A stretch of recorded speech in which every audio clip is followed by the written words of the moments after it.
तो we are going to see the part of the anther जो कल हमने स्टार्ट कर दिया था क्लास में, उसी से कंटिन्यू कर रहे हैं। ठीक है, स्टेमन the microsporophyll.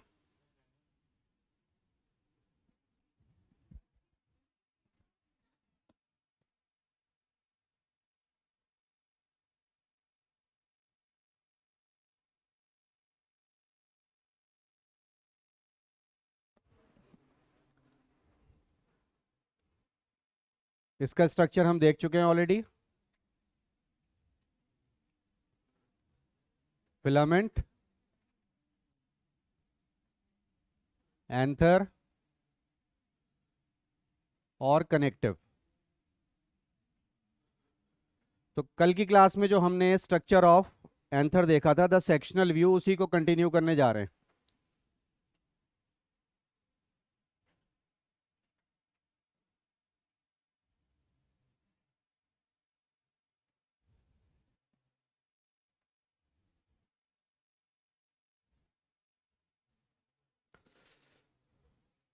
This was the connective.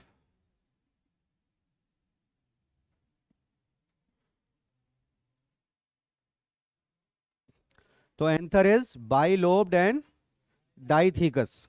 ठीक है, हमने शुरू में एंथर को नाम दिया था माइक्रोस्पोरेंजियम, क्योंकि जो माइक्रोस्पोर या पॉलन ग्रेन है वो एंथर में बनते हैं। और आज की क्लास में सारे डाउट्स क्लियर होने जा रहे हैं। डाउट्स का मतलब ये कि एनसीईआरटी क्या कहती है, हमको वही फॉलो करना है। ठीक है, हमने एंथर को माइक्रोस्पोरेंजियम बोला, और एनसीईआरटी क्या बोल रही है कि ये एंथर बाइलोब्ड है, 1 and 2 लोब्स, और ये एंथर के अंदर है पॉलन चेंबर। एनसीईआरटी में हर एक बात को बहुत ध्यान से समझना है बच्चों। इसको हमने बोला पॉलन चेंबर, और हमने इसको नाम दिया माइक्रोस्पोरेंजियम प्रॉपर। यस और नो? एनसीईआरटी क्या कहती है वो ध्यान देते हैं। एनसीईआरटी ये बोलती है कि एंथर के हर एक लोब में, ये एक लोब, ये दूसरी लोब, और हर एक लोब के अंदर आपको ये 2 आउटग्रोथ दिख रही हैं, इनके कॉर्नर पर होते हैं। कहां बनाया मैंने? कॉर्नर पर। पहली बात तो ये, कॉर्नर वर्ड पर ध्यान देना है, सेंटर पर नहीं है, कॉर्नर पर है। क्या है? माइक्रोस्पोरेंजिया, जिनका नंबर है 4। और फिर एनसीईआरटी ने वर्ड यूज किया है डेवलप्स इनटू पॉलन सैक। अब इसका नाम आप यही रखेंगे आज के बाद। पॉलन चेंबर नहीं बोलना है, बोलना यह है कि ये बनते हैं माइक्रोस्पोरेंजिया कॉर्नर पर, और फिर वो डेवलप होते हैं पॉलन सैक में। यही सेंटेंस आपको यूज करना है, ध्यान रखना। इसको बुक में भी पढ़ लेते हैं। Page number 21, page number 21, second paragraph. The book says a typical angiosperm anther is bilobed। ठीक है, ये बात समझ में आ गई, बाइलोब लिख दिया। आगे लिखते हैं with each lobe having 2 theca.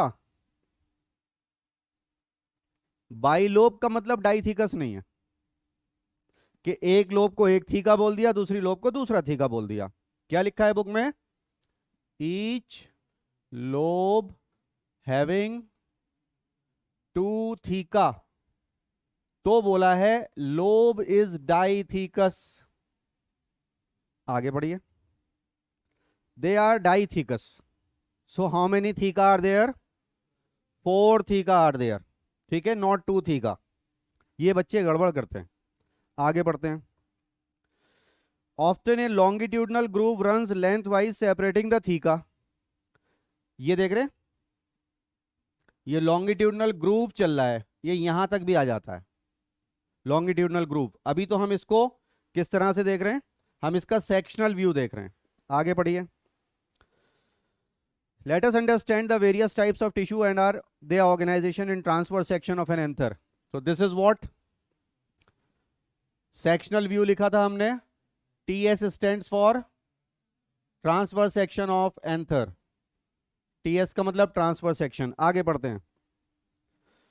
Anther is a four-sided tetragonal structure. एक एक बात पूछी जाएगी नीट में, समझ लीजिए. Four-sided tetragonal. अच्छे अच्छे बच्चे इन बातों पर ध्यान नहीं देते कि एनसीईआरटी क्या कहती है. और अब आई हमारे काम की बात. बुक में क्या लिखते हैं ये? Consisting of 4 microsporangia. पहले कौन बनेगा? माइक्रोस्पोरेंजिया, जिसे हम माइक्रोस्पोरेंजियम प्रॉपर कह रहे थे. वो तो हमने अपने समझने के लिए लिख लिया कि एंथर माइक्रोस्पोरेंजियम है, but NCERT says each theca is actually A microsporangium, है ना. आप ये भी कह सकते हैं ये थीका है, ये थीका है, ये थीका है, ये थीका है. आगे बुक में क्या लिखा है पढ़िए. Located at the corner 2 in each lobe. ये कहां पर है माइक्रोस्पोरेंजिया? कॉर्नर में, कॉर्नर में, कॉर्नर में, कॉर्नर में.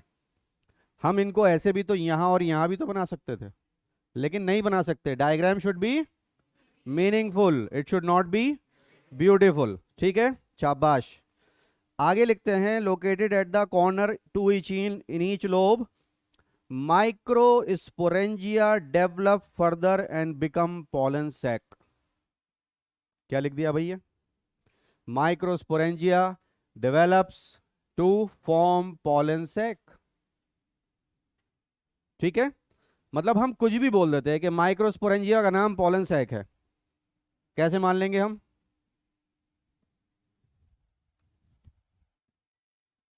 Microsporangia is not pollen sac, it develops into pollen sac. Yes or no? यहां तक की बात क्लियर हो गई. कल मैंने आपको यह भी बोला था कि हम 4 डायग्राम को एक में कन्वर्ट करेंगे, क्योंकि हमारे पास टाइम भी कम होगा. अभी तो टाइम है, समझ करके पहली बार ज्यादा टाइम लगा देंगे, एग्जाम में टाइम बच जाएगा. So let us see now what is going to happen.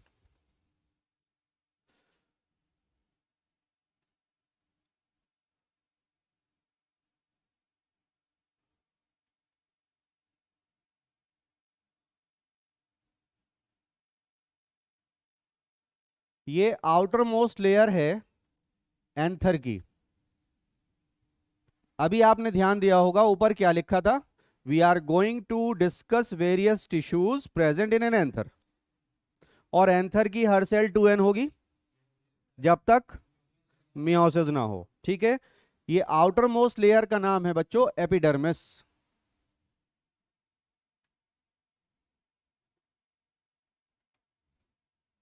Alright. इसके बाद में एक और लेयर आती है,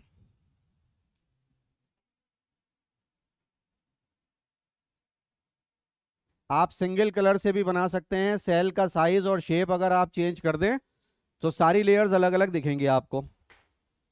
ठीक है,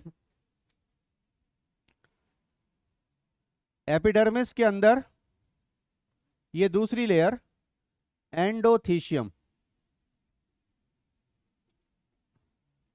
यही नाम यहां पर रखना है. और फिर हम एनसीईआरटी में चेक कर लेंगे उन्होंने क्या नाम रखा है.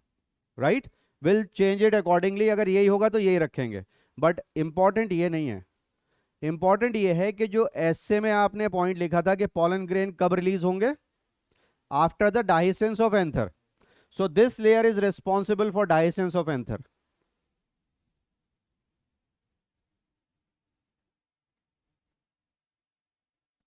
एंथर के खुलने के लिए कौन रिस्पॉन्सिबल है?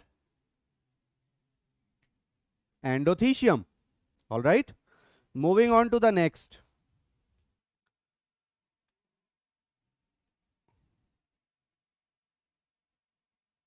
दो से तीन लेयर्स होती हैं ये सेल्स की, 2 to 3 लेयर्स.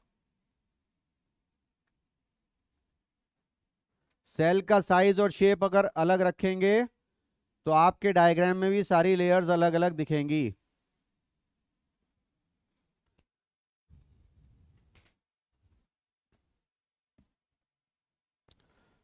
2 to 3 लेयर्ड, इनको बोलते हैं मिडिल लेयर।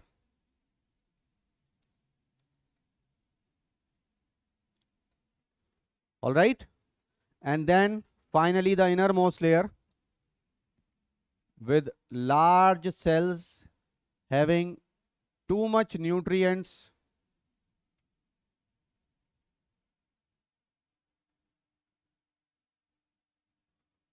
क्या अनयूजुअल दिख रहा है बच्चों? कुछ सेल्स में इस लेयर की 2 न्यूक्लियाई भी हैं। इस लेयर की कुछ सेल्स में दो न्यूक्लियाई भी हमको दिख रहे हैं। This layer is called tapetum. It is nutritive in nature. Question हमारी बुक में पूछा गया, you will get the time to write. Question हमारी बुक में पूछा गया है, क्या आप बता सकते हैं कि टेप्टम की सेल्स बाई न्यूक्लिएटेड कैसे हो जाती हैं? तो आप कहेंगे हाँ बिल्कुल बता सकते हैं। When karyokinesis is not followed by cytokinesis. टेप्टम की सेल्स या टेप्टम की जो सेल्स हैं वो बाई न्यूक्लिएटेड कैसे हो गई? आपका आंसर है karyokinesis not followed by cytokinesis. तो इस वजह से क्या हो सकता है, टेप्टम की सेल्स बाई न्यूक्लिएटेड हो जाएंगी। इसकी क्या इंपॉर्टेंस है, हमारी बुक में इसके बारे में नहीं लिखा है, ना तो बोर्ड में आएगा ना नीट में आएगा। हमें वो जानना है सिर्फ जो हमारी बुक हमको कह रही है। हाँ या ना? हम एमएससी में थोड़ी हैं, क्लास 12th में है। You got this? Now this is the pollen sac, और यहां पर हमको देखने को मिलते हैं टेट्राड्स।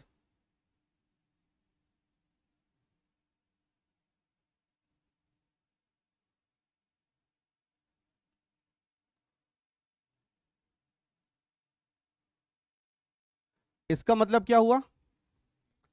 इसका मतलब यह हुआ कि पॉलन सैक की सेल में, जिसे हम माइक्रोस्पोरेंजिया पहले बोल रहे थे, अब बोल रहे हैं पॉलन सैक, उसकी सेल्स में मियोसिस हुई। मियोसिस होना, टेट्राड का होना, यह बताता है कि मियोसिस हुई है। इसको लिख लीजिए, कहीं पर भी अगर सेल टेट्राड में है तो यह इंडिकेशन है कि वहां मियोसिस हुई है। Presence of tetrad is an indication of meiosis. presence of tetrad is an indication of meiosis.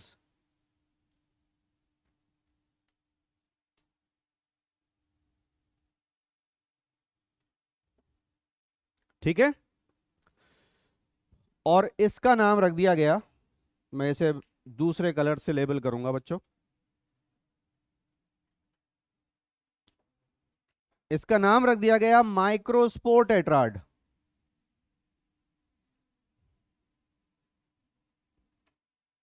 ठीक है, and this is going to be the most important part of today's class, including this. हमें क्या लिखना है? हमें anther को microsporangium नहीं बोलना है, ना बोर्ड में ना नीट में, लेकिन हमने समझ लिया था। अपने समझने के लिए होता क्या है ना, पहले बेसिक्स क्लियर करते हैं, तभी तो हम इन डेप्थ एनालिसिस करेंगे। हमें बेसिक बातें नहीं आएंगी तो इन डेप्थ एनालिसिस कैसे करेंगे? फिर तो रटना पड़ेगा। तो एग्जैक्टली एनसीईआरटी क्या बोल रही है? कॉर्नर पर, पहले मैं क्या बोलूंगा, हर एक थीका के कॉर्नर पर, यस और नो, क्या मौजूद है? या हर एक लोब के कॉर्नर पर एक पॉलन सैक है। तो टोटल हो गए 4 पॉलन सैक। वो पॉलन सैक नाम बाद में देना है, पहले उसका नाम देना है माइक्रोस्पोरेंजियम। वो डेवलप होगा तो पॉलन सैक बनेगा। जब पॉलन सैक बनेगा तब उसके अंदर माइक्रोस्पोर टेट्राड आएगा। अगर हम इसकी सीक्वेंसिंग कर लें बच्चों तो ज्यादा बेहतर है। Number 1, number 2 and number 3। Microsporangium बनने से पहले माइक्रोस्पोर टेट्राड बन जाएगा? नहीं बनेगा, है ना? पॉलन सैक बनने से पहले माइक्रोस्पोर टेट्राड बन जाएगा? नहीं बनेगा। पहले माइक्रोस्पोरेंजिया बनेगा कॉर्नर पर। इतनी बार बोलो कि गलती हो ना। माइक्रोस्पोरेंजिया बनेगा कॉर्नर पर। किसके कॉर्नर पर? लोब के कॉर्नर पर, हर एक कॉर्नर पर। अब आप देखिए एनसीईआरटी में अगर आप आएंगे पेज नंबर 22 पर, तो वाकई बच्चों हमने 4 डायग्राम को एक में कन्वर्ट कर लिया। ठीक है, क्या हमारे पास बोर्ड में इतना टाइम होगा कि हम सी डायग्राम बना सकें? सारी सेल्स बनानी है और गिन गिन करके पॉलन ग्रेन पहले तो गिन के जाएंगे एनसीईआरटी में कितने बने थे, फिर उतने ही बनाएंगे वहां जाके। आप हंस रहे हैं, इसका मतलब आप समझदार हैं, बेवकूफ नहीं है, है ना? अरे करके आते हैं बच्चे, सुंदर लगने के लिए diagram. You know this C diagram is of a dehisced anther. Anther का डायग्राम नहीं है ये, किसका है? उस एंथर का है जिसका डायसेंस हो चुका है। You are getting my point? किस एंथर का डायग्राम है? जो डाइस हो चुका है। डाइसेंस के लिए रिस्पॉन्सिबल होता है endothecium, end of course the NCERT also says the same name. आप देखिए ना, ए बी सी सब इसी में आ गए। हम पूरा क्यों भरें इसको? हम इसको पूरा क्यों भरें, है ना? माइक्रोस्पोर बने मियोसिस के बाद। अभी पॉलन ग्रेन की बात ही नहीं हो रही है, माइक्रोस्पोरेंजियम की बात हुई, बाद में बात हुई पॉलन सैक की, अभी बात हो रही है माइक्रोस्पोर की, बाद में बात होगी पॉलन ग्रेन की। माइक्रोस्पोर और पॉलन ग्रेन में हल्का सा फर्क है, स्लाइट डिफरेंस। ठीक है, पॉलन ग्रेन बनने के लिए इन चारों को अलग होना पड़ेगा। चारों कौन? माइक्रोस्पोर्स को। माइक्रोस्पोर्स एक गुच्छे में है, टेट्राड में है, चारों एक साथ हैं, इनको सेपरेट होना पड़ेगा। जब ये सेपरेट हो जाएंगे फिर इनके ऊपर डिपोजिशंस होंगे। पॉलन ग्रेन के ऊपर आपको पता है एक्साइन होती है, और एक्साइन में क्या होता है? स्पोरोपोलिन, सब जानते हैं।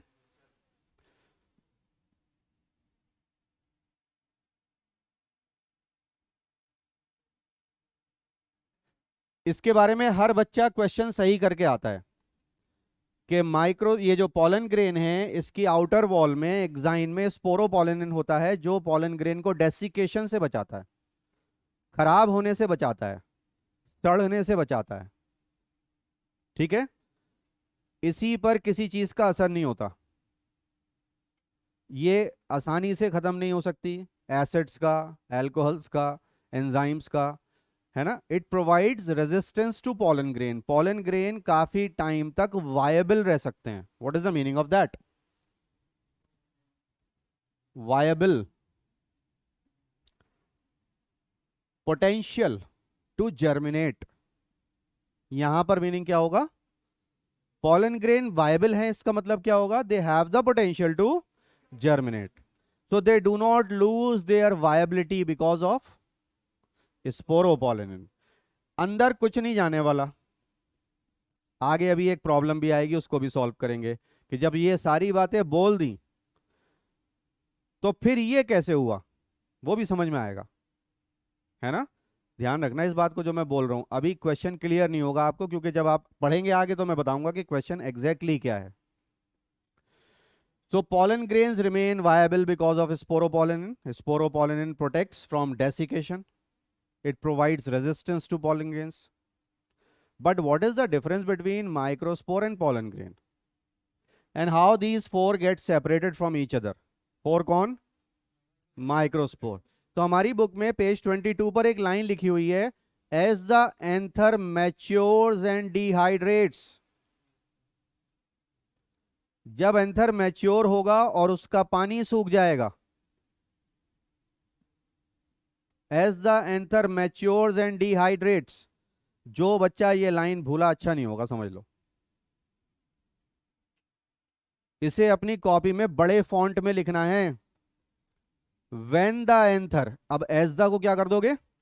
When the. When the anther matures and dehydrates. Dehydration का मीनिंग तो सबको मालूम है, right? When the anther matures and dehydrates, book में क्या लिखा है आगे? माइक्रोस्पोर्स डिसोसिएट, अलग हो जाएंगे एक दूसरे से, एंड डेवलप इनटू। तो पॉलन ग्रेन और माइक्रोस्पोर में इतू सा फर्क है, और वो इतू सा फर्क क्या है? जैसे माइक्रोस्पोरेंजियम डेवलप होके पॉलन सैक बनाता है, इस डेवलपमेंट का मीनिंग आपने मुझसे पूछा ही नहीं। What is the difference between microsporangium and pollen sac? तो मैं बोलूंगा microsporangium develops into pollen sac. Sir ये डेवलप का मतलब क्या है? वो आगे क्लास में आने वाला है। माइक्रोस्पोरेंजियम की सेल्स तैयार होंगी मियोसिस करने के लिए, और जब उनमें मियोसाइट्स बन जाएंगी, उनका पर्टिकुलर नेम है, तो हम उसका नाम रख देते हैं पॉलन सैक। ठीक है? हम हाई फाई पढ़ाई कर रहे हैं कि बेसिक्स पढ़ रहे हैं? बेसिक्स पढ़ रहे हैं। इन बेसिक्स से आप चूक जाते हैं, है ना? आप एक और लाइन से चूक गए जो नीट में आ चुका है, देखेंगे? प्लीज सर बोलिए, प्लीज सर। मजाक कर रहा था। ओ पाजी, मैं तो मजाक की था। ये देखो क्या बना दिया है भाई। अब हमने स्टेमेन की बेस भी बना दी, थैलेमस। ये थैलेमस है ना? ये पूरा पेडिसिल है। यस और नो? तो ये जो फिलामेंट है, इसका एक एंड तो बच्चों ये है, और एक एंड ये है। फिलामेंट के दो एंड हैं, हाँ या ना? जरा पेज नंबर 21 की फर्स्ट लाइन पढ़ना।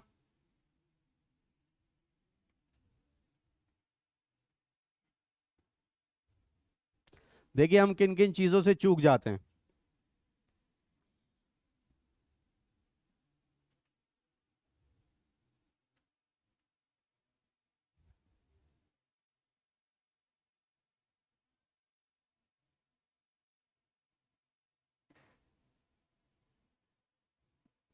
क्या पता चला?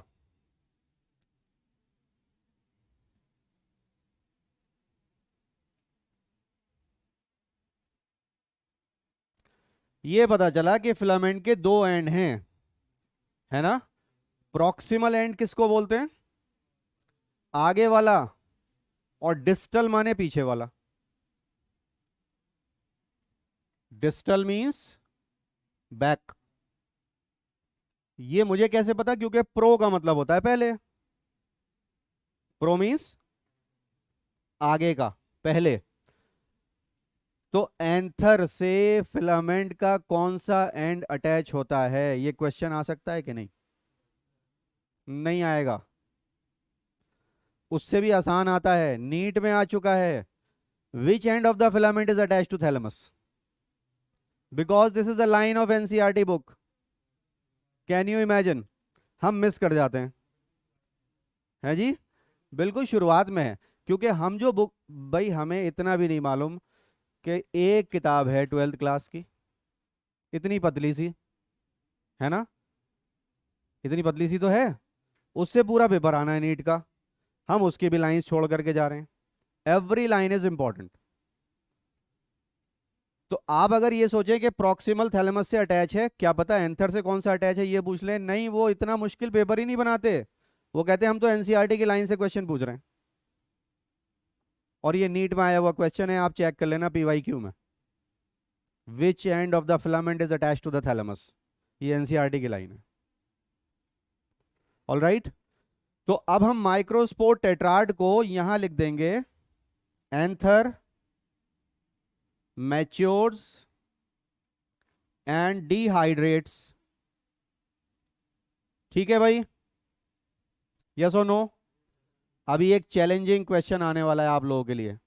चैलेंजिंग क्वेश्चन मैं उसको बोलता हूं जो आप 10th और 11th की नॉलेज से इसको सॉल्व कर दें।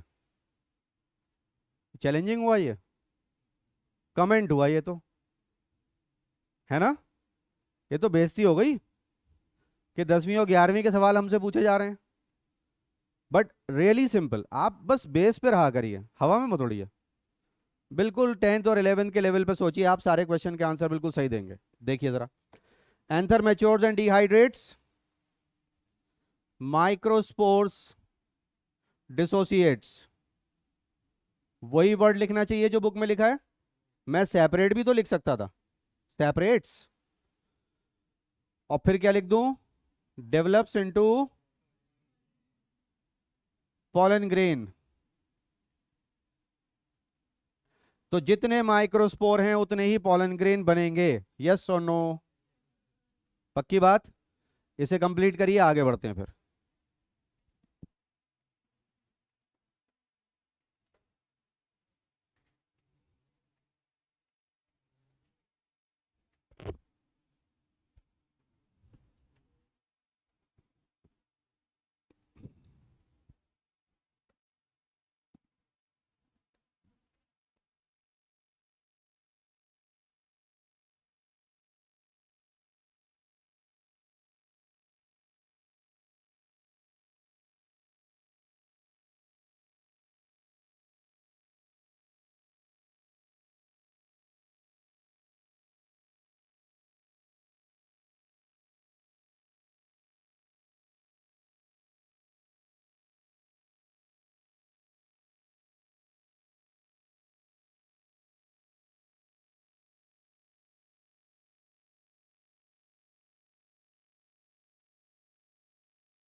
रब करूं?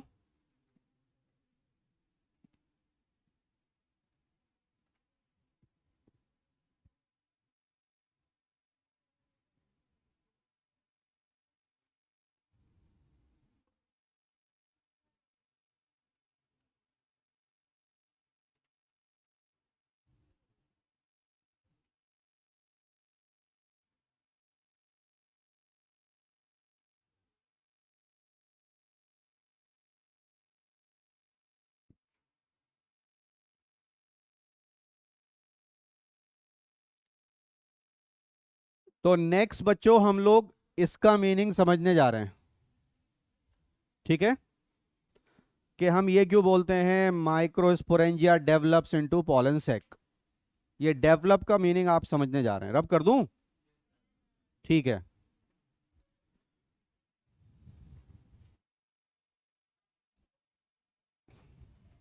प्लीज बच्चों बिहेव योरसेल्फ। अब पीछे से जवाब ही आना नहीं चाहिए कि हम ऐसे ही हैं। We are behaving ourselves. देखिए हमने कल इसकी बात की थी, microsporogenesis, formation of microspore within the pollen sac. मतलब पॉलन ग्रेन की कोई बात नहीं होनी चाहिए इसमें, बट वहां तक पहुंचना है।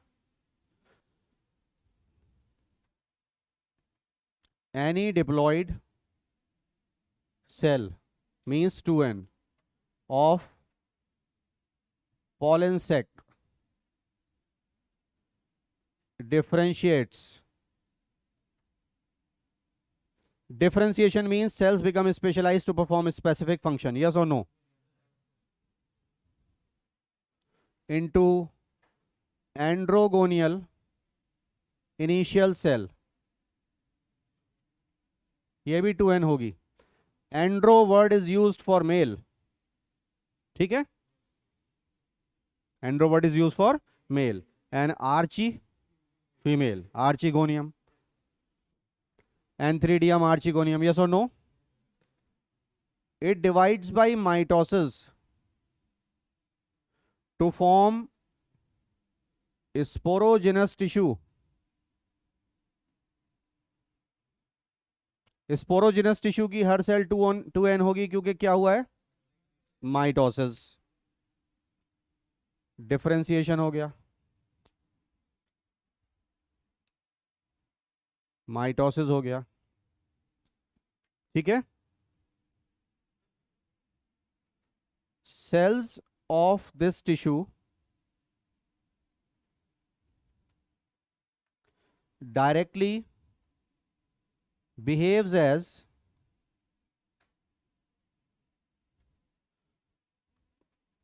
Microspore mother cell. ये है वो मियोसाइट बच्चों. जिसमें मियोसिस हो उस सेल का नाम मियोसाइट होता है. यहां मियोसाइट का क्या नाम है? Microspore mother cell. इसकी कोई एब्रीविएशन नहीं है, लेकिन मैं आपके लिए बना रहा हूं. और एब्रीविएशन आपने अपनी लाइफ में कभी स्मॉल लेटर में नहीं देखी होगी. हमेशा एब्रीविएशन शॉर्ट फॉर्म आपने फुल या कैपिटल लेटर्स में देखी है ना. ये लाइफ में पहली बार मैं आपको बोल रहा हूं कि माइक्रोस्पोर मदर सेल को स्मॉल एम स्मॉल सी कह सकते हैं. आपको लिखना कहीं पर नहीं है. इसका एक नाम और भी है,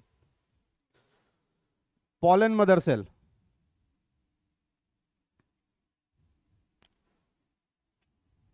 पीएमसी. ठीक है. सवाल ये उठता है कि हमारी बुक कह रही है माइक्रोस्पोर बनेंगे, वो डेवलप करेंगे पॉलन ग्रेन में. यही तो कह रही है बुक. बोलिए. और अब हमारी बुक क्या सिखा रही है कि पॉलन सैक में जो सेल बनती है जिसमें मियोसिस होती है उसका नाम पॉलन मदर सेल है. माइक्रोस्पोर मदर सेल में मियोसिस होगी तो माइक्रोस्पोर बनेंगे ना, पॉलन ग्रेन थोड़ी बनेंगे. और पॉलन मदर सेल में मियोसिस होगी तो माइक्रोस्पोर बनेंगे क्योंकि इसी का दूसरा नाम है. फिर वो डेवलप होंगे पॉलन ग्रेन में. Got it. तो पॉलन मदर सेल में जब मियोसिस हुई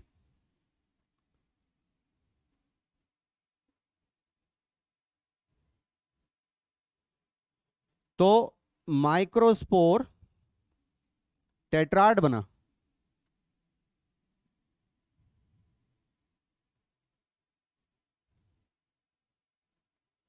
और हर सेल हो गई small n, half the number of chromosome as compare to the number of chromosome in mother cell, because this was 2n. फिर क्या होगा?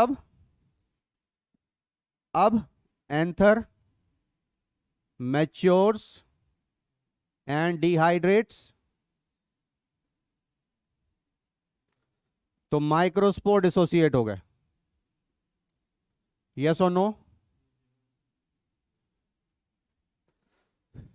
यहां पर मैं स्टार लगा देता हूं, इसको यहां कंटिन्यू कर लेता हूं.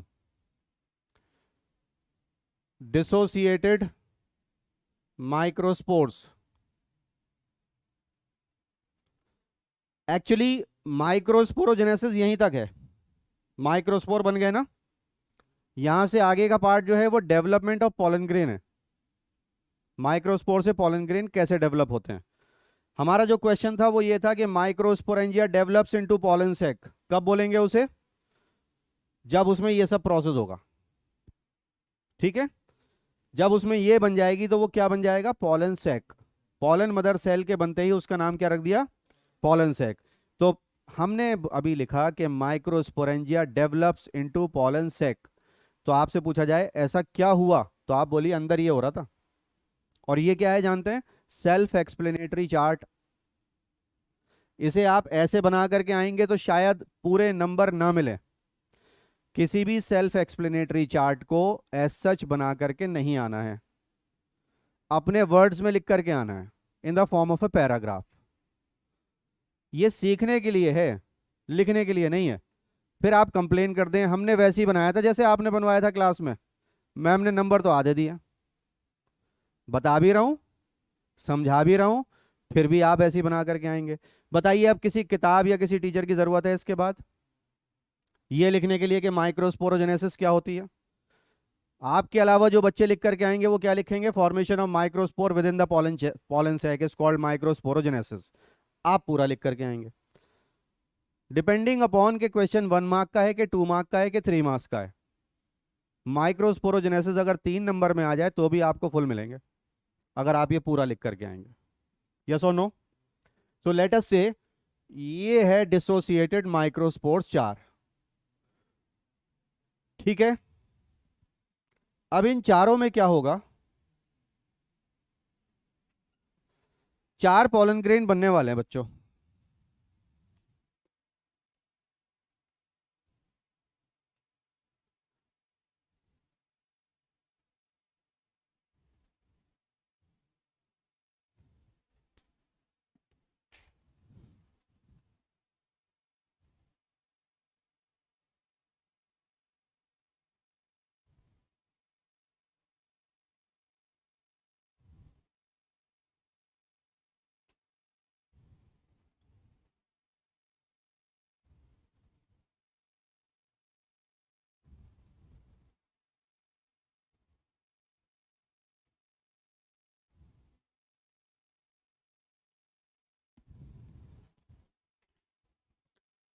This inner wall is called intine and this outer wall is called exine। और ये आप बोलेंगे न्यूक्लियस, लेकिन मैं बोलूंगा जर्मिनल न्यूक्लियस। वाई? क्योंकि पॉलन ग्रेन का जर्मिनेशन होगा और ये न्यूक्लियस डिवाइड करेगा, तभी तो मेल गेमिटोफाइट बनेगा।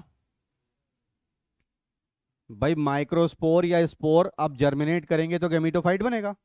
लाइफ साइकिल में यही तो पढ़ा है, spores germinate to form gametophyte, तो microspore germinate to form male gametophyte, है ना? इसीलिए उसका नाम मैंने रखा हुआ है जर्मिनल न्यूक्लियस। तो पॉलन ग्रेन का स्ट्रक्चर थोड़ा सा मैग्नीफाई करके भी देख लेते हैं, जहां पर हमें दिमाग लगाना है थोड़ा सा। This is intine, this is germinal nucleus, exine is spiny,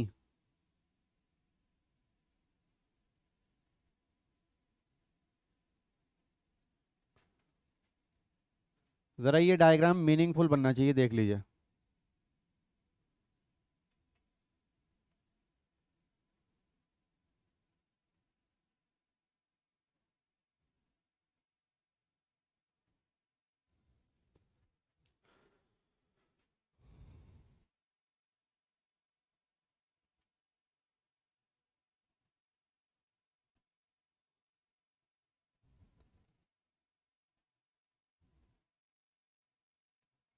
आप ये देखिए कि कुछ ऐसी जगहें हैं जहां पर एक्साइन नहीं है,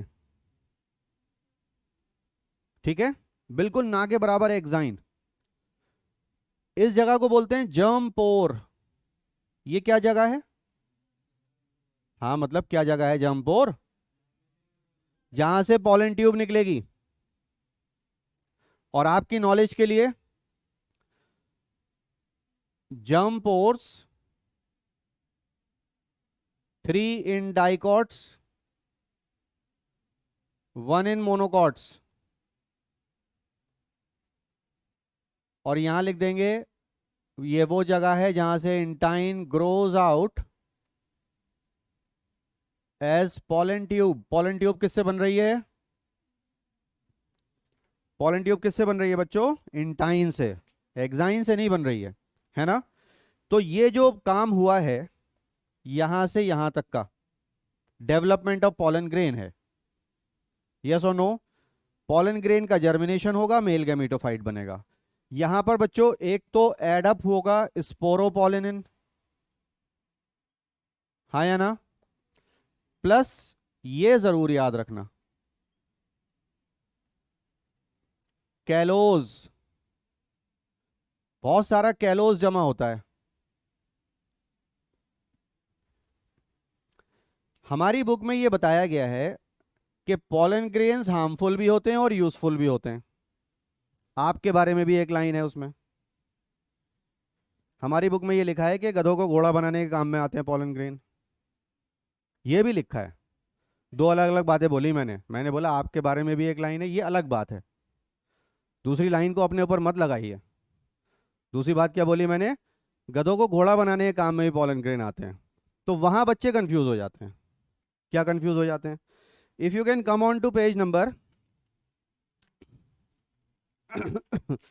23। यहां जो लास्ट पैराग्राफ है वो है harmful effects of pollen grains. Page 23 का लास्ट पैराग्राफ, ये क्वेश्चन आता है harmful effects of pollen grain. Pollen allergies होती हैं लोगों को, है ना? यहां पे भी पॉलन ग्रेन हो सकते हैं और खूब होते हैं हवा में। तो पॉलन डस्ट, क्योंकि पॉलन ग्रेन डस्ट की फॉर्म में होते हैं, एज्मा वगैरह हो जाता है। पढ़िए। Pollen grains of many species cause severe allergies and bronchial एज afflictions in some people, often leading to chronic respiratory disorder. मतलब बहुत दिनों तक अगर हम इसके साथ एसोसिएटेड रहेंगे तो प्रॉब्लम होगी। That is why it is called chronic. पुरानी बीमारी चली आ रही है, that is called chronic.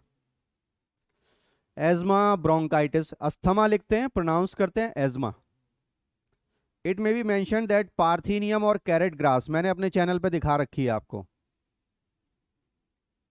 Parthenium या कैरेट ग्रास आप देख लीजिएगा, वीडियो वहां पर पड़ी हुई है नेचर में, कि वो कैसी दिखती है। सफेद रंग के फूल हैं और फूलों को ना, जहां बच्चे खेलते हैं वहां तो वो बताते हैं कि आंखों में इरिटेशन हो रहा है। This is very very harmful.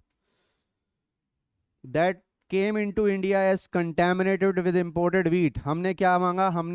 हम दूसरी कंट्री से गेहूं लेकर के आए, उसके साथ पार्थीनियम भी आ गया मिक्स होकर के। ठीक है। Has become यूबीक्विटस। यूबीक्विटस का मतलब होता है यूनिवर्सल अक्रेंस, हर जगह मिलेगी। जो चीज यूनिवर्सल अक्रेंस की होती है उसे बोलते हैं यूबीक्विटस। इंडिया में यूबीक्विटस है, मतलब इंडिया में हर स्टेट में मिलेगी carrot grass. Ubiquitous, universal in occurrence, write down. And causes pollen allergy. अब आई भाई आपके बारे में, पेज 24 का first paragraph, useful aspects of pollen grains. Pollen grain के क्या क्या फायदे हमको हो सकते हैं। अब इसके बाद जो अगला टॉपिक आएगा वो क्या होगा? Development of male gametophyte. Yes और नो? माइक्रोस्पोरोजेनेसिस तो हो गई यहां तक। डेवलपमेंट ऑफ पॉलन ग्रेन यहां से यहां तक हो गया सब। चलिए पढ़ते हैं, बस एक छोटा सवाल पूछूंगा इसके बाद। Pollen grains are rich in nutrients. समझ में आती है बात? It has become a fashion. खाना नहीं खाएंगे, है ना? खाने की चीजें नहीं खाएंगे, हेल्दियर फूड नहीं खाएंगे। मैंने नहीं बोला नहीं था आपसे, आपके बारे में सब लिखा है किताबों में। लिखा है कि नहीं लिखा है? In recent years to use pollen tablet as food supplement. Food supplement किसे कहते हैं? खाने के साथ खाना है या खाना ना मिले तो ये खाना है ना? तो जो सेलिब्रिटीज होते हैं उनके पास इतना टाइम नहीं होता, वो ज़्यादातर आउटडोर रहते हैं। तो उनके साथ जो उनकी टीम होती है, दे कैरी अ बैग। उस बैग के अंदर उनके वाइल्स होते हैं, शीशियाँ, डिब्बियाँ, ये सब चीज़ें होती हैं। और उसमें फूड सप्लीमेंट होता है कि भाई आप ये खा लीजिए, जल्दी से 2-4 कैप्सूल खाइए और चलिए काम पे। एस्ट्रोनॉट्स, वो गेहूं चावल आलू वगैरह लेके थोड़ी जाते हैं कि वहाँ खाना पकाएंगे और खाएंगे। They also carry food supplement. ये 11th में भी लिखा हुआ था एल्गी की इंपॉर्टेंस में। In Western countries, a large number of pollen products in the form of tablets and syrups are available in market. Pollen consumption has been claimed to increase the performance of athletes. आपके बारे में हो कोई बात? And race horses. गधों को घोड़ा बनाना है तो उन्हें भी खिलाओ। ठीक है, तो अपने ऊपर मत लिया करिए हर बात। दो अलग अलग बातें मैंने बोली थी। ये देखिए यहाँ लिखा है bee pollen from England, pollen pods, pods माने गोल गोल छोटी छोटी गोलियां। तो बात ये समझ में आने की नहीं है, आ नहीं रही है, कि एक तरफ तो हमारी बुक ये बोलती है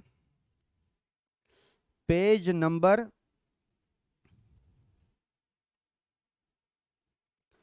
23 पर, क्या बोलती है बुक हमारी?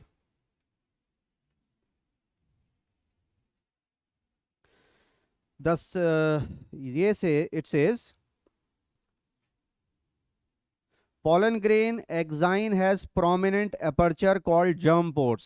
बोल्ड टेक्स्ट में लिखा हुआ है, मिल गया? वेयर स्पोरोपोलिन एब्सेंट, वहीं से इसीलिए तो इंटाइन निकल गई, क्योंकि जर्म पोर में स्पोरोपोलिन नहीं होता। तो ये डायग्राम मीनिंगफुल है कि नहीं? है ना? अच्छा भाई, चलो मान लिया। pollen grains are well preserved as fossil, बहुत पुराने हो गए, अंदर की सेल मर गई, ठीक है ना, because of the presence of sporopollenin. और स्पोरोपोलिन क्या क्या कर रही है वो सब हमको बताया जा रहा है ना। ऊपर क्या लिखा है जर्म पोर के ऊपर? The hard outer layer called exine is made up of sporopollenin, which is one of the most resistant organic material known. ठीक है? It can withstand high temperatures and strong acids and alkalis. No enzyme that degrades sporopollenin is so far known. तो pollen grain के nutrient कैसे निकाल लिए, कैसे syrup बना लिया? पॉलन ग्रेन हम डायरेक्टली तो कंज्यूम कर नहीं सकते, उससे न्यूट्रिएंट एक्सट्रैक्शन कैसे हो रहा है, पॉलन पॉलन पॉड्स कैसे बन रहे हैं, पॉलन टैबलेट्स कैसे बन रही हैं, पॉलन सिरप्स कैसे बन रहे हैं? जब कोई एंजाइम हमारी बुक कह रही है ही नहीं जो एक्साइन को या स्पोरोपोलिन को खत्म कर सके, है ना। जंपोर में हम माइक्रो इंजेक्शन लगा देंगे, वहां से खींच लेंगे हैं?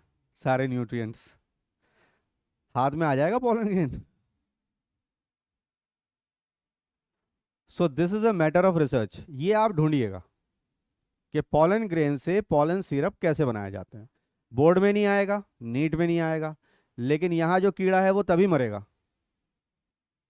कीड़ा तो अभी था नहीं ना आपसे पहले, मैंने तो अभी डेवलप किया ही आपके दिमाग में कि जब कोई एंजाइम स्पोरोपोलिन को डिस्ट्रॉय नहीं कर सकता तो पॉलन ग्रेन के न्यूट्रिएंट्स कैसे निकाले जाते हैं, कैसे सिरप बन रहे हैं, कैसे पॉड्स बन रहे हैं। तो ये कीड़ा आपके दिमाग में मैंने छोड़ दिया है। अब मुझे बस एक सवाल का जवाब दे दिए, what is a pollen grain?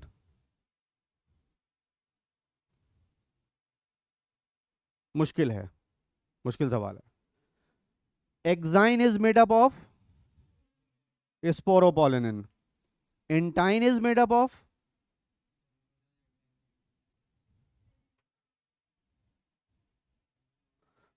ये तो सबको पता होता है, सिर्फ दो बच्चों का जवाब आया, intine is made up of cellulose and pectin.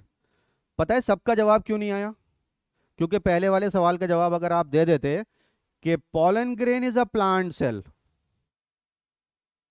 yes or no, and the cell wall of plant cell is made up of, everybody knows, cell wall exine है कि इंटाइन है?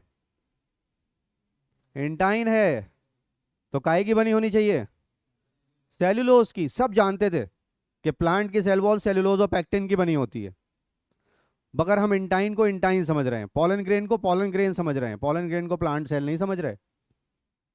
Pollen grain is a plant cell and the cell wall of plant cell is made up of cellulose and pectin, therefore intine is made up of cellulose and pectin। देखिए लिखा भी है वहीं उसी page पर जो आप अभी पढ़ रहे थे।